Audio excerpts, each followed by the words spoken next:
Las barricas, en Venezuela por lo menos, son el aspecto más importante en la fabricación de ron. ¿Por qué digo que en Venezuela por lo menos? Porque Venezuela exige por ley un mínimo de 2 años de envejecimiento en barricas de roble. Eso está escrito en la ley y eso está supervisado por el CENIAT, el cumplimiento de este aspecto. Los países que tienen establecido el envejecimiento en la producción de ron son básicamente los países hispanoparlantes del Caribe. Los países angloparlantes del Caribe no quieren saber nada del envejecimiento en la definición. ¿Por qué? Por una razón de costos. O sea, lo que ellos nos plantean es, bueno, si ustedes creen que es mejor envejecer, envejezcan. Eso es problema suyo. Después en el mercado hablamos. Los francoparlantes tienen unas producciones más pequeñas, básicamente producen ron agricole. ¿Estamos claros en lo que es el ron agricole? Bueno, el ron agricole es un ron que se hace básicamente con jugo de caña que se fermenta y se destila en alambique. ¿Qué es lo que se obtiene de ahí? Se obtiene un ron con un alto contenido de alcoholes superiores, de aceite de fusel. Es un ron muy pesado. Hay algunos que son muy armoniosos, otros que no son tanto. Ese normalmente mejora cuando se envejece y se consume mayormente en Francia. El ron que se hace en Venezuela, en promedio, tiene un contenido de alcoholes superiores. Me refiero a propanol, butanol, isobutanol, alcoholes amílicos, isoamílicos. Esos alcoholes pesados, nosotros en Venezuela estamos alrededor de 40, 50 miligramos por 100 mililitros de alcohol anhidro de esos alcoholes. El ron agricole tiene un mínimo de 250. El hecho de que sea más viejo no significa que sea mejor. Eso no es verdad. O sea, hay gente que dice, no, este es un ron de 20 años. A lo mejor eso fue un brebaje imbebible. ¿Por qué? Porque tú dejas tanto tiempo un alcohol metido en una barrica. Ojo, que lo que puede ser es que se sobresature en tanino y tengas un ron que cuando tú lo vas a tomar es desagradable, te raspa cuando lo tomas. Entonces, hay que tener mucho cuidado con asociar automáticamente edad con calidad. Lo de las barricas no es una ciencia exacta. De hecho, en los galpones, por lo menos de nuestra planta, tú puedes tener 2 barriles idénticos comprados el mismo día en el mismo sitio y le pones alcohol a uno y le pones alcohol al otro y los pones a envejecer y vienes a los 2 años y tienes 2 rones totalmente distintos. Porque no solamente depende del barril, depende de la posición que tengas dentro del galpón. Entonces, los barriles que están en la parte superior del galpón envejecen distinto que los que están abajo. Los barriles que están hacia el pasillo envejecen distinto de los que están hacia la pared. Entonces, hay muchas diferencias y cosas que influyen en el envejecimiento. Vamos a hablar de barricas. ¿Las barricas qué son? Son un contenedor. Son un elemento de transporte porque el barril sirve para transportar cosas. En el pasado servía para transportar todo. En el pasado me refiero hace unos 2 siglos atrás. La mejor manera de transportar las cosas era un barril, porque los barriles son redondos y entonces ruedan perfectamente y se transportaban harina, galletas, carne seca, todas esas cosas que utilizaban en los barcos para ir de un lado para otro, se hacían en barricas por esa facilidad. Hace 5 siglos, cuando se empezó a destilar, yo pienso que los primeros sitios donde se destiló alcohol fue en España, en el sur de España, en lo que todavía era el califato. Porque los árabes inventaron la destilación. Y alcohol y alambique son palabras árabes. Entonces, ellos empezaron a destilar y cuando esta gente se vino de Europa hacia América, traían esos destilados alcohólicos en barriles, porque era la única cosa que existía para transportar. ¿Qué pasaba? Como se pasaban 2 o 3 meses viniendo, luego se daban cuenta de que lo que llegaba aquí era mejor que lo que había salido de allá, porque había mejorado en el camino por el contacto con la madera. Y así pasó con muchos productos. Los vinos los empezaron a añejar porque se guardaban en recipientes de madera. Entonces, ahora resulta que hay toda una ciencia que se está dedicando a averiguar por qué mejoran los productos cuando se colocan en barriles. ¿Por qué roble? La razón es una sola. El roble es una madera durísima. Y cuando se empezaron a hacer barriles, la idea original era que fueran resistentes y duraran muchos años. Piensen siempre que los barriles originales no se hicieron para envejecer productos, se hicieron para transportarlos. Cuando uno piensa en un barril, una cosa de esta, que por cierto, nosotros usamos siempre barriles usados. Los fabricantes de ron y los fabricantes de whisky, muchos de los barriles que usan son usados. Son usados, normalmente son barriles que fueron usados previamente para hacer whisky bourbon. El bourbon, por ley, tiene que usar la barrica una sola vez. No se puede hacer bourbon en barricas usadas. Entonces, los fabricantes de bourbon, tipo Jack Daniels, tipo Rebel Yell, toda esa gente que hace bourbon en Estados Unidos, bueno, en Kentucky básicamente. ¿Qué es lo que hacen ellos? Ellos hacen su bourbon y lo vacían y venden los barriles. El tema con los barriles es muy curioso porque ustedes tienen sus árboles de roble.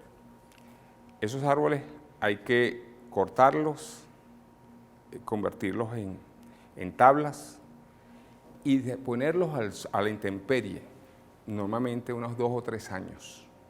O sea, no es que yo corto el roble y hago un barril. Yo corto el roble y lo dejo al sol. Bueno, al sol, a la lluvia, a la nieve, a todo lo que pase ahí. ¿Por qué?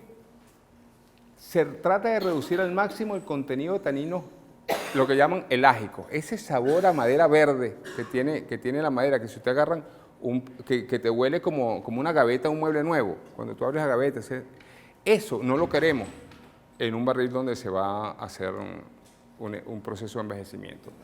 Entonces, la eliminación de esos taninos, es importante este proceso, el lixiviado natural, dejar la madera al sol, la madera se humedece, al humedecerse se hincha, luego el sol la seca, entonces la madera está respirando continuamente, se hincha y luego regresa otra vez a su tamaño original y eso la va lavando y sacando esos sabores desagradables que no nos sirven. Una madera que no sirve es, por ejemplo, la del pino, porque es muy resinoso. Si hace 5 siglos hubiesen habido pipotes plásticos, no habría ninguna bebida envejecida, porque a nadie se le va a ocurrir la idea de que voy a hacer un barril para envejecer ron. Por ley, para la fabricación de bourbon, tienes que utilizar una mezcla de cereales. Pero en la mezcla de cereales que utilizan para el bourbon, tiene que haber por lo menos 51% de maíz. Los rones no se parecen al bourbon, entonces los rones siempre tienen un contenido de tanino, pero distinto. Lo que pasa es que el bourbon tiene un contenido de tanino de los primeros taninos que da la madera, que ese es el que no consigues normalmente en el ron, ni en los whiskies. Aquí, ¿ustedes saben cómo se hace un barril? ¿Cuántas veces usamos el barril? Bueno, nosotros lo estamos usando hasta 6 veces. Usamos el barril y los identificamos con una calcomanía que te dice barril ciclo 1, cuando lo vacíes y regresa, vas a llenar otra vez, le quitas ese, le pones al siguiente, ciclo 2. Ya cuando ya estás en ciclo 6, el barril casi no te da madera. El líquido que sale de ahí tiene muy poca madera, pero tiene muchos ésteres. Dan más ésteres las barricas viejas que las nuevas, pero dan más merma las barricas viejas que las nuevas. Entonces es una cuestión de equilibrio. O sea, yo quiero ésteres, pero no quiero perder tanto alcohol. Entonces, lo que usamos hemos hallado más o menos unos porcentajes que son los que mejor se acomodan para que el proceso me dé mis ésteres, me dé mis taninos, pero no me dé tantas mermas. porque no es solamente el tema de la calidad, sino el tema del costo. En la medida que tengo más merma, más dinero se pierde. Tú montas, todos los días montamos un lote de ron. Y dentro de 2 años, muestreas y lo catas. Y dices, bueno. El criterio que usamos es que los mejores se quedan. Dices, no, este está muy bueno, déjenlo ahí 2 años más. Y empiezas a bajar otros rones, que se va a hacer ron blanco, que se va a hacer Ocumare Gold, pero los mejores lotes los dejan.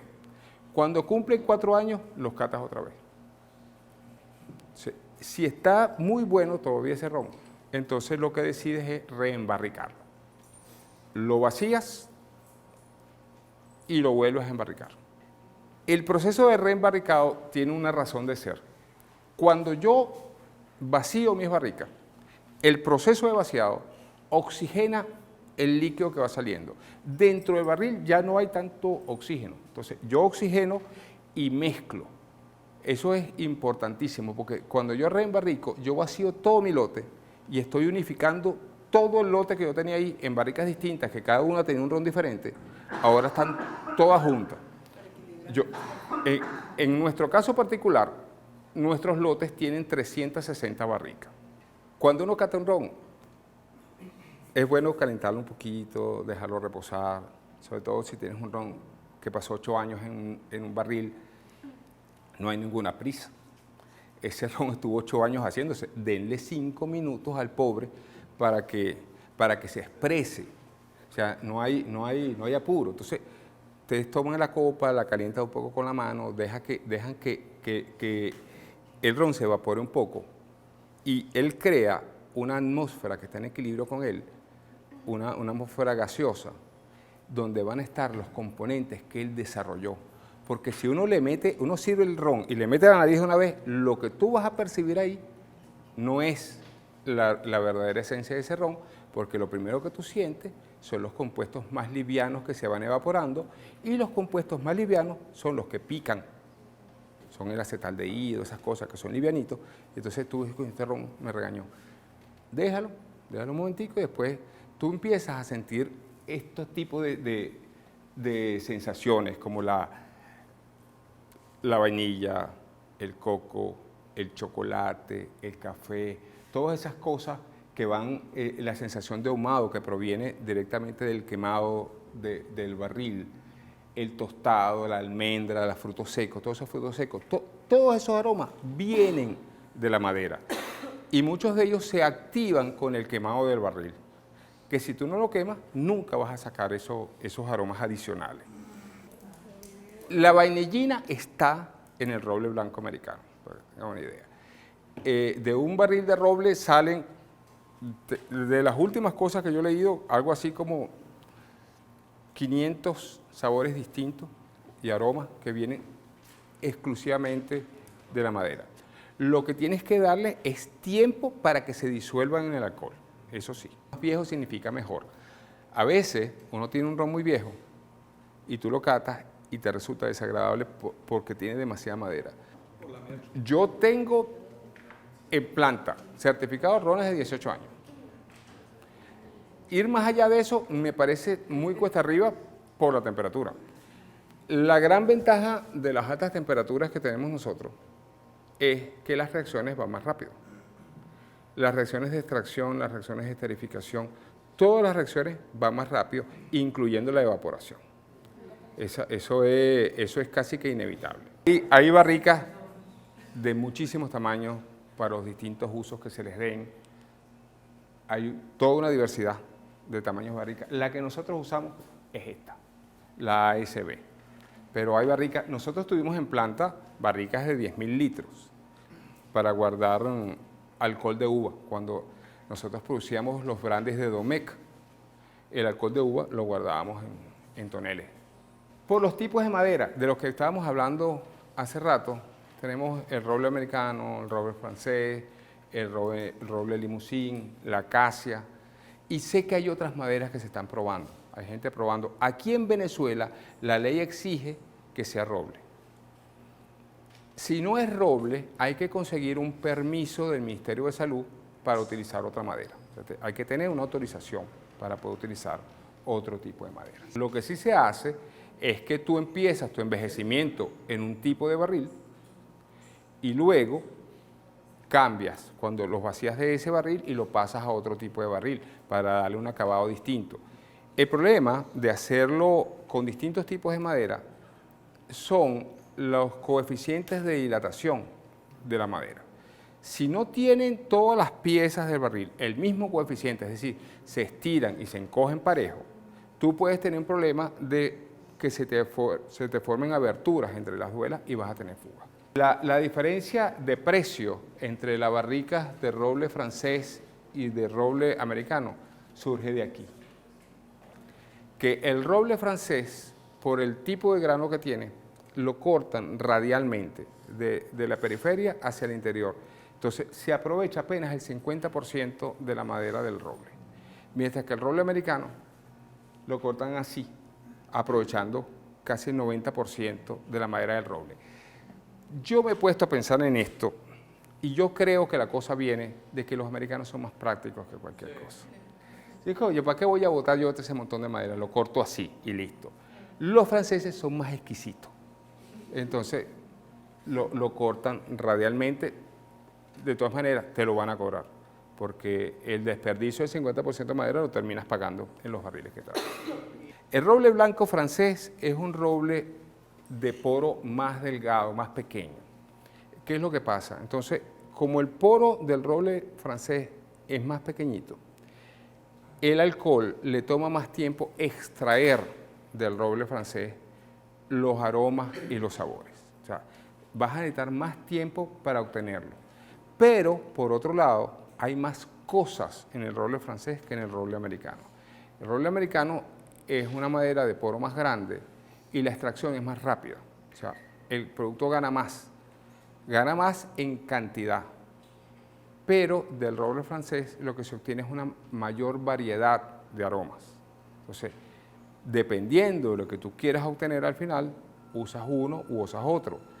Lo que yo he estado viendo en todas partes, que se acostumbra a empezar el envejecimiento en roble americano, luego lo vacías y terminas el envejecimiento en roble francés.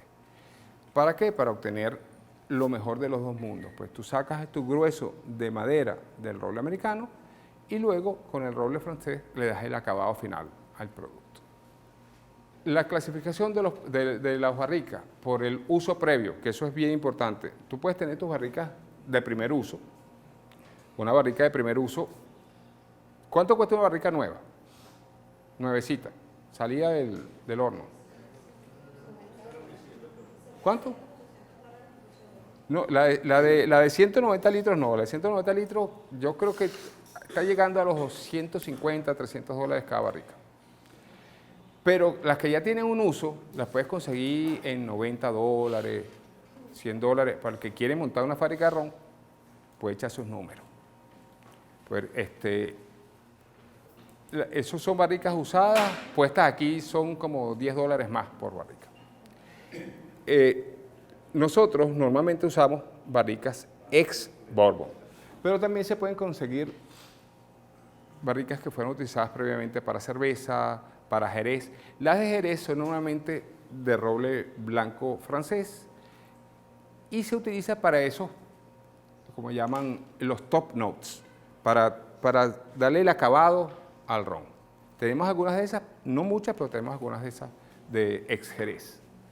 También hay de vino, que la de Jerez tiene una ventaja, digamos, que la Jerez tiene un poquito de dulce por la formulación del Jerez. Las de vino por lo general tienen menos y las de cerveza no tienen azúcar. Tus barricas pueden ser nuevas o pueden ser viejas. La barrica nueva tiene menos merma, la barrica vieja tiene más merma y mientras más vieja, más merma todavía. Las nuevas te dan más taninos, te dan más color, pero te dan menos ésteres y menos aldehído y son más astringentes, más amargas. Las viejas no, las viejas tienen más merma, pero tienen menos tanino. Desde el piso hasta el techo hay 12 gaveteros y desde el pasillo hasta la pared hay 18 barriles.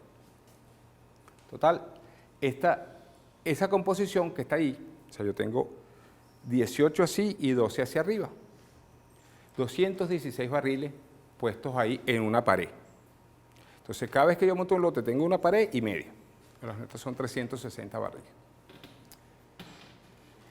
Cuando me dice, ¿cómo haces tú para asegurarte que los rones salgan siempre igual? Las bajo todas. Cuando yo bajo todo el lote. Bajo las nuevas, bajo las viejas, bajo las de abajo, bajo las de arriba, todo y los mezclo. De esa manera, debido a la variedad de condiciones que hay, me da la homogeneidad del lote que termino teniendo al final. Cinco procesos de filtración después de ahí. Pasa por un proceso de filtración en el área inicial, se envía al área de procesamiento final, ahí lo filtramos por tierra de diatomeas. Filtramos por tierra de diatomeas, después una doble filtración por filtro de placa y después una filtración por cartucho, antes envasado.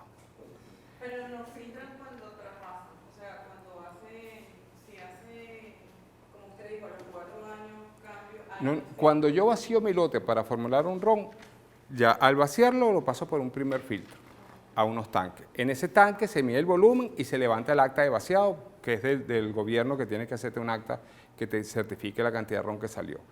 De ahí se manda al área de procesamiento final y se pasa por un filtro de tierra de diatomea. De ahí va un tanque de formulación y en ese tanque se mezclará con los otros lotes que se vaya a mezclar. Después de ahí se filtra por filtros de placas. Los filtros de placas tienen filtro de placas gruesas, filtro de placas finas.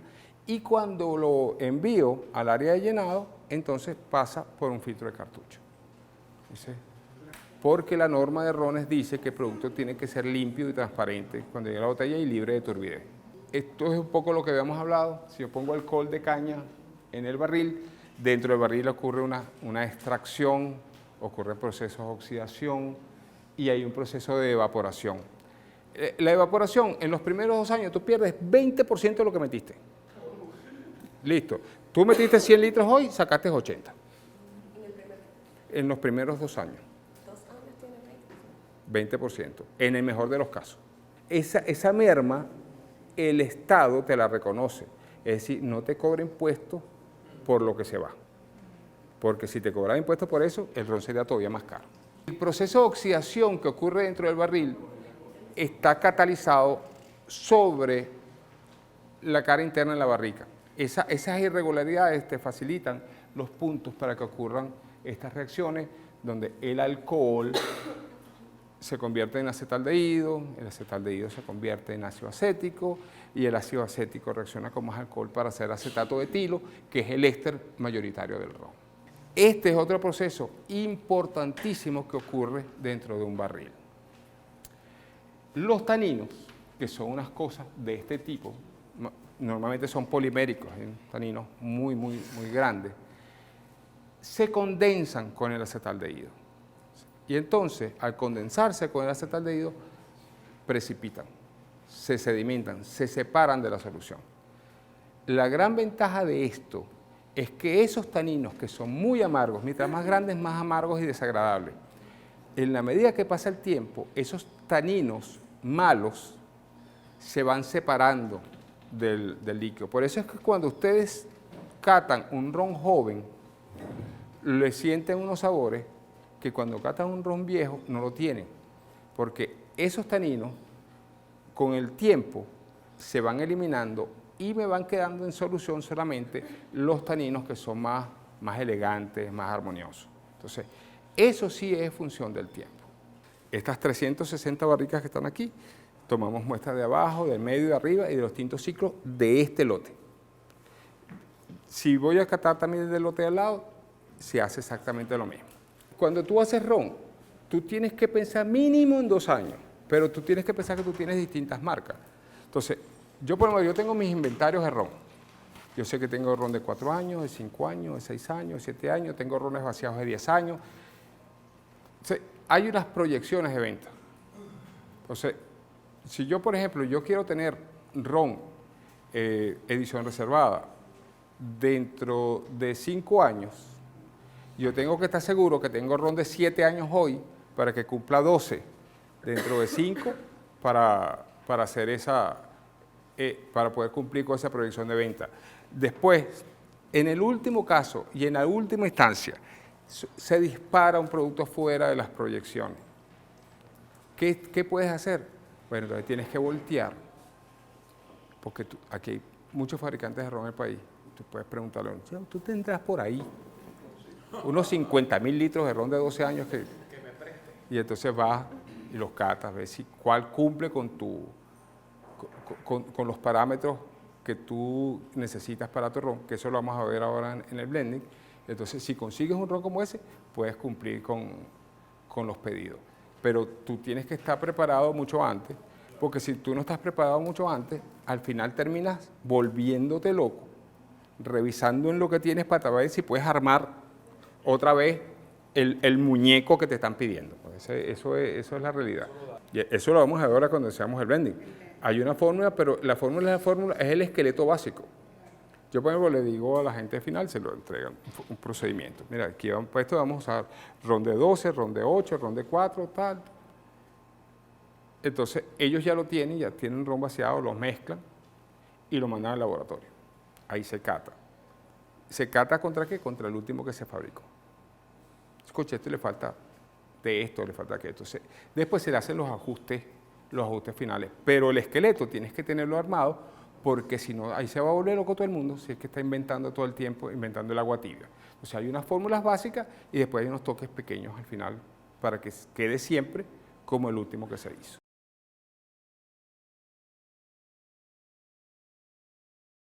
El Fondo de Promoción de Ron de Venezuela, FONPROMVEN, nos acreditaron en el 2016. En el 2016 se hizo la primera entrega de los certificados a los maestros roneros.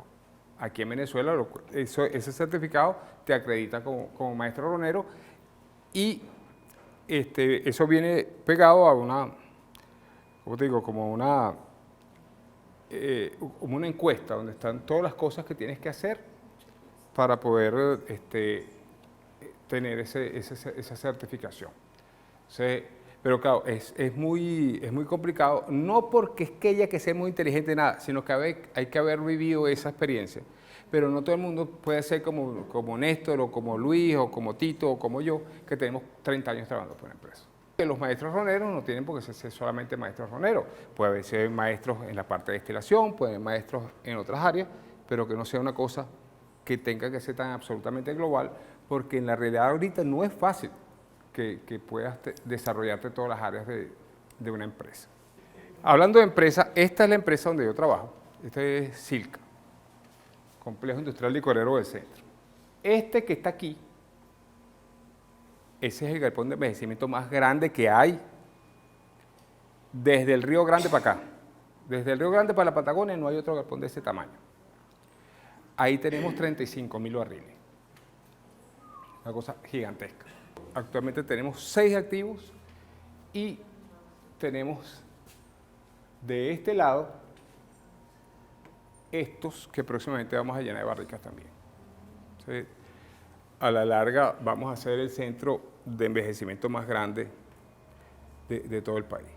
De esos rones, los que tienes en un sitio, tienes en otro sitio, tenemos varios tipos de rones que son los que utilizamos para hacer las mezclas.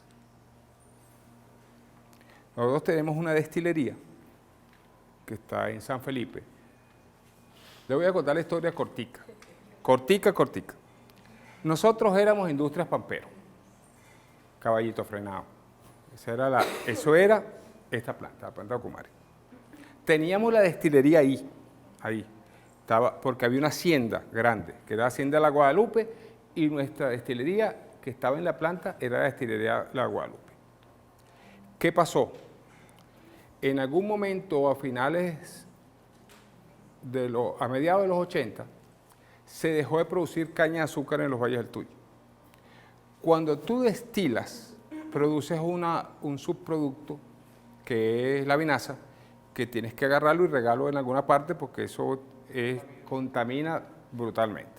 Si no tienes un sembradío de caña al lado, estás muerto. Porque por cada litro de alcohol se producen 16 litros de vinaza. Entonces, Hubo que mudar la destilería a San Felipe porque allá están los centros de producción de caña. Entonces tenemos la destilería Pampero allá y estamos nosotros aquí. En el año 91 le vendieron la empresa a United Distillers. United Distillers vendió la destilería, se quedó solamente con la planta, fuimos United Distillers, después fuimos United Distillers and Vintners, luego fuimos Diageo como por 3 meses. Diageo en el año 2000 se deshizo de sus activos productivos y le vendió la planta a Ponche Crema.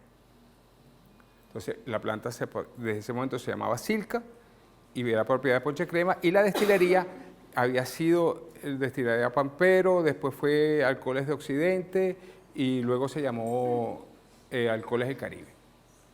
Ahorita un grupo compró la planta y la destilería y ahora estamos otra vez juntos. El grupo es Alcoholes del Caribe, CAXA. Entonces, Alcoholes del Caribe es dueño de la destilería y de la planta, otra vez como estábamos hace 30 años. Entonces, en la destilería nos producen los alcoholes, bien sea de columna o del alambique que tienen allá, y nosotros aquí en la planta ponemos a envejecer estos rones por separado. Tenemos rones de alto contenido de fusel, que son los rones de olla o de alambique, y tenemos alcoholes de columna, que son alcoholes ligeros. Cuando los whiskies que más se venden en el mundo son blended. Johnny Walker, Old Parr, Dewar's. Todos esos son whiskies blended, que son una mezcla de malta con grano.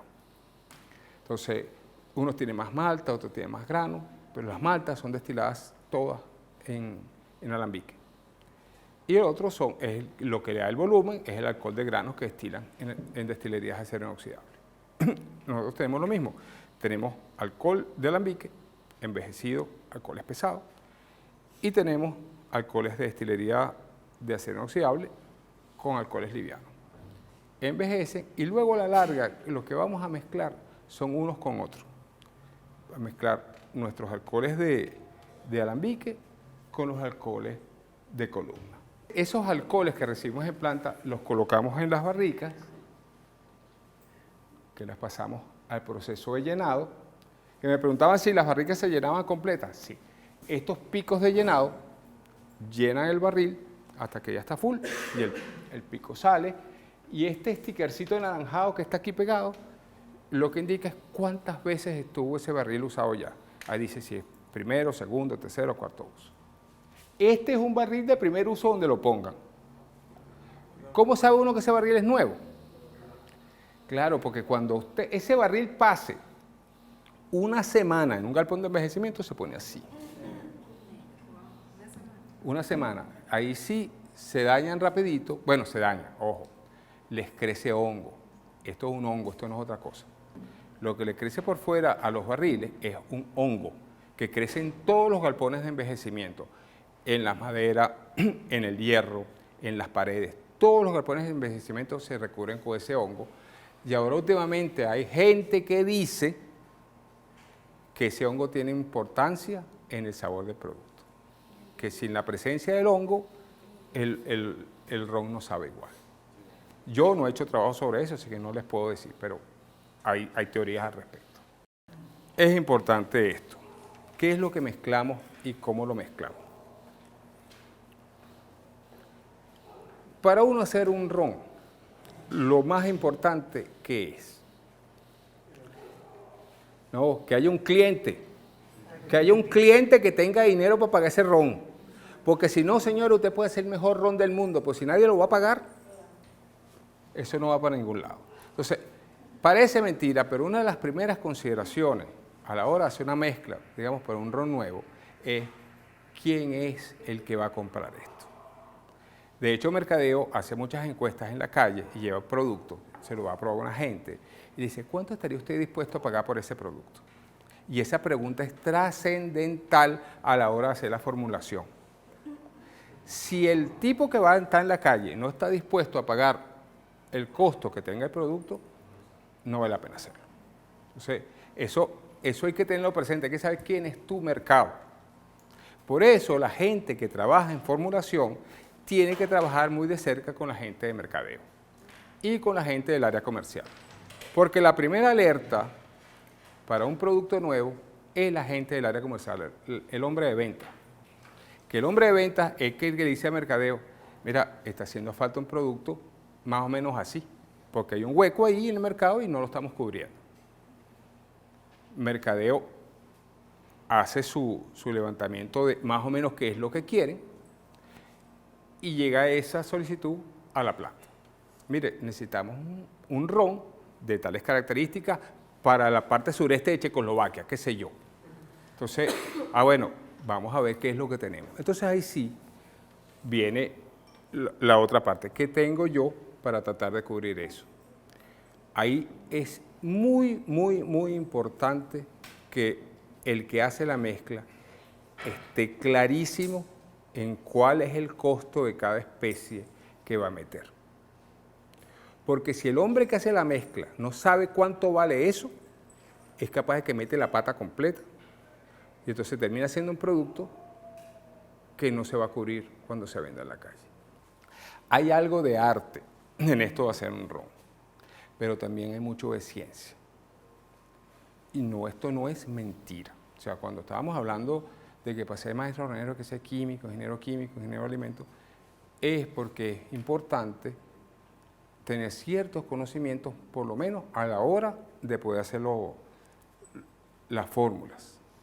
No es simplemente, este está bien, este me gusta, vamos a hacerlo así. Siempre tiene que quedar igual. Entonces, el objetivo de la mezcla es que siempre quede igual, y para que siempre quede igual deben estar los mismos componentes mezclados. Entonces, es importante tener la información real de cada uno de los componentes de las mezclas. La ley venezolana te permite la adición de 5% de especies no envejecidas. Y dice la ley que ese 5% puede ser maceración de fruta, de frutos secos, y blending y otras cosas, hasta completar un máximo de 5% del contenido de alcohol del ron. O sea, que dentro de la ley y dentro de la legislación de ron de Venezuela existe la posibilidad de poder añadir otras cosas. Ahora, que se lo añadas o no, ya depende de cada caso. Tú puedes agregárselo antes de envejecer, pero no cuentan al final, si se lo pones al principio, porque lo que le agregaste cumplió el tiempo de envejecimiento junto con el resto del ron. Si lo añades al final, sí tienes el límite del 5%, pero si envejeció con el ron durante el periodo, no hay problema. Y se le han agregado cosas, porque no es... Aquí ha habido casas que le agregaban semillas de sarrapia. Tenías tu barril y entonces a cada barril le metían una semilla de sarrapia. ¿Saben lo que era sarrapia? Sí. Bueno. ¿Sabes qué tenía sarrapia? El toddy. Exacto. El toddy tenía y ese aroma dulce de la nuez. En Pampero le ponían a los barriles 2 ciruelas pasas, de las grandes, 2 ciruelas pasas por barrica y dale para adelante. Ninguna etiqueta de ron tiene la obligación de ninguna declaración. Si tú te vas a la norma venezolana de rotulado, la norma venezolana de rotulado dice que el ron, whisky y el vino no tienen que declarar ingredientes. Tú no ves ninguna botella de ron con ingredientes declarados. La fecha de vencimiento no aplica para 3 cosas: azúcar, vinagre y bebidas alcohólicas con más de 10 grados Gay Lussac. Entonces, los rones no tienen que declarar ni ingredientes, ni tienen que declarar tiempo de vida. Lo que sí, por ejemplo, cuando nosotros hacíamos el locumare mandarina, etiqueta era anaranjada y decía con saborizante de mandarina. Y si era de limón, te ponías que tenía saborizante de limón. Pero no es que estés obligado, sino que lo hacías porque es un producto, no, y es un producto que evidentemente tenía eso. Si tú le vas a poner cualquier ron al final que tenga azúcar, ese azúcar tuviste que habérselo puesto.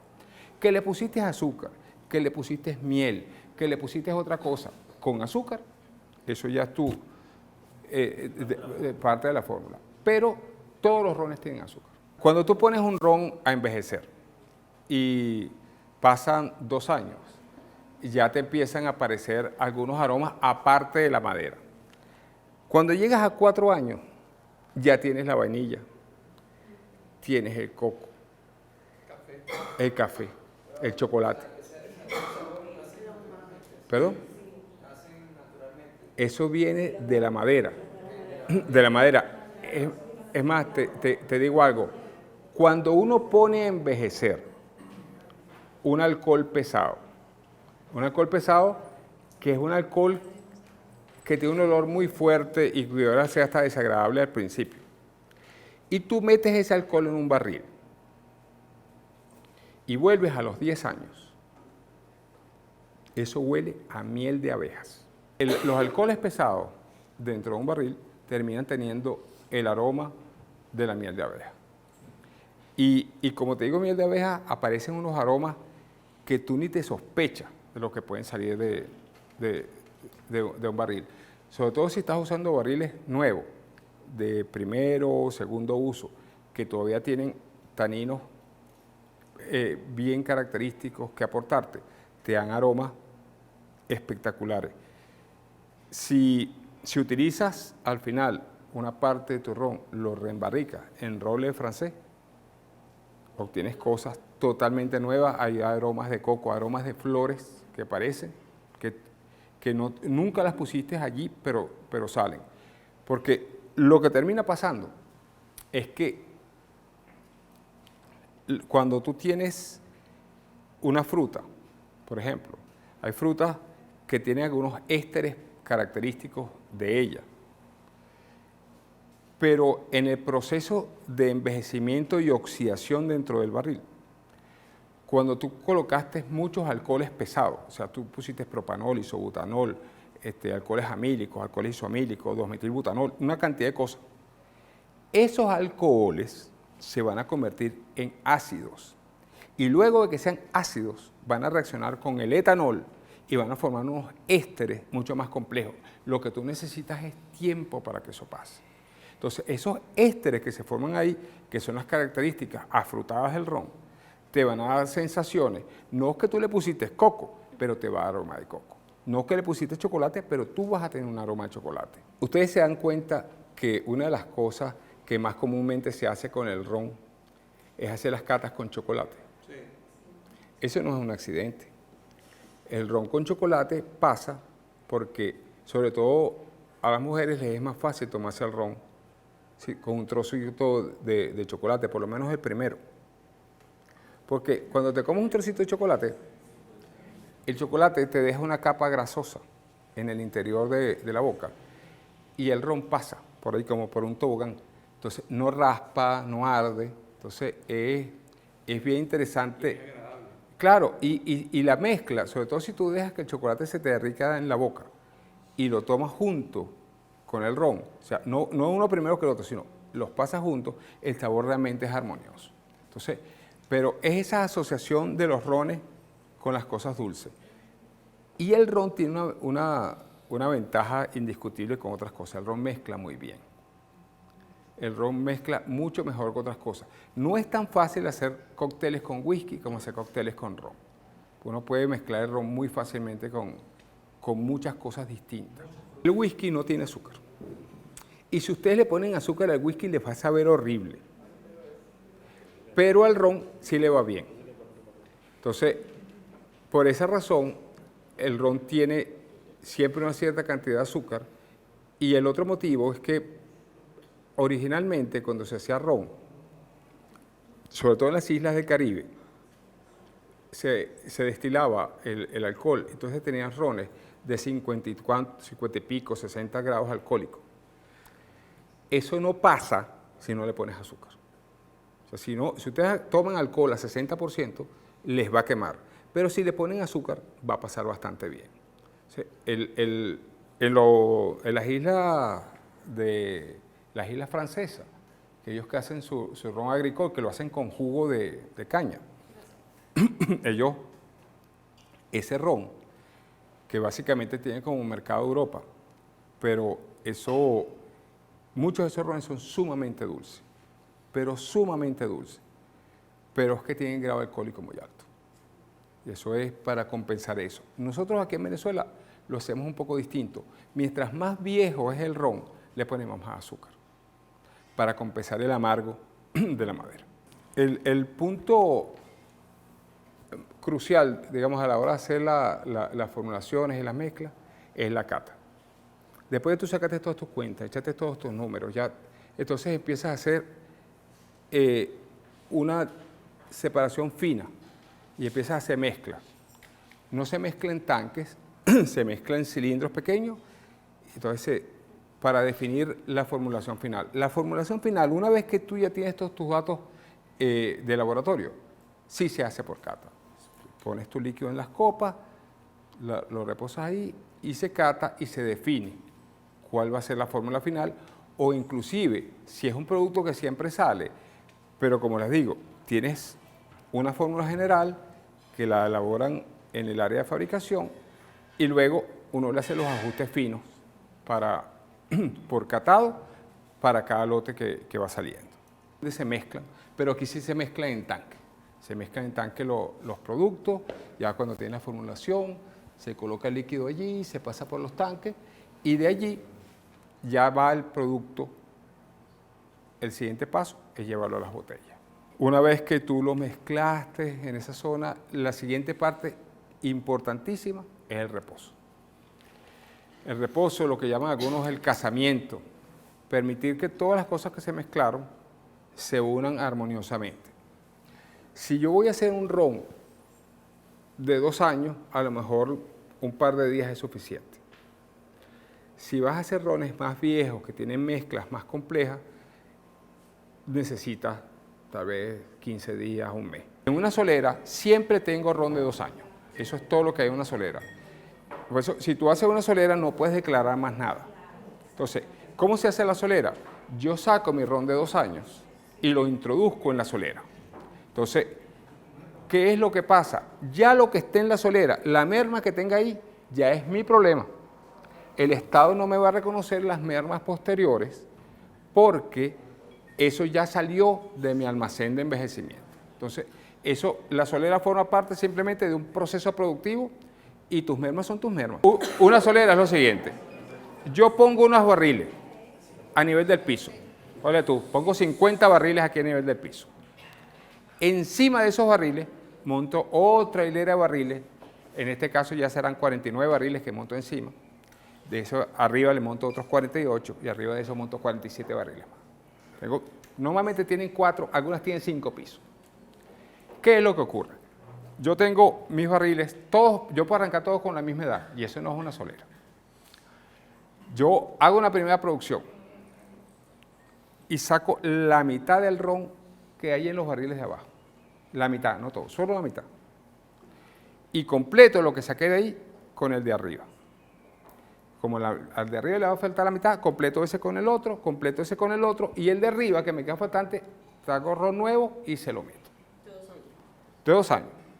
Dejo eso ahí. Al año siguiente, regreso a la solera otra vez y le saco otra vez la mitad de abajo. Y otra vez vuelvo a hacer el mismo paso. Pero entonces tengo ya ron de 3 años, de 4, de 3, de 2. Entonces voy pasando siempre de 2 años al de abajo y de esa, pero cada vez tengo mezclas en los barriles. A la larga, yo tengo muchos años y voy a tener, digamos, en la parte de abajo, un ron que tiene 12, 11, 10, 9, 8, pero una mezcla de todo eso. Pero incluía uno de 2. Claro, como en todo ese negocio hay ron de 2 años que yo voy introduciendo, ese ron tiene 2 años. Entonces, pero realmente no los tiene, porque yo realmente tengo ron más viejo ahí.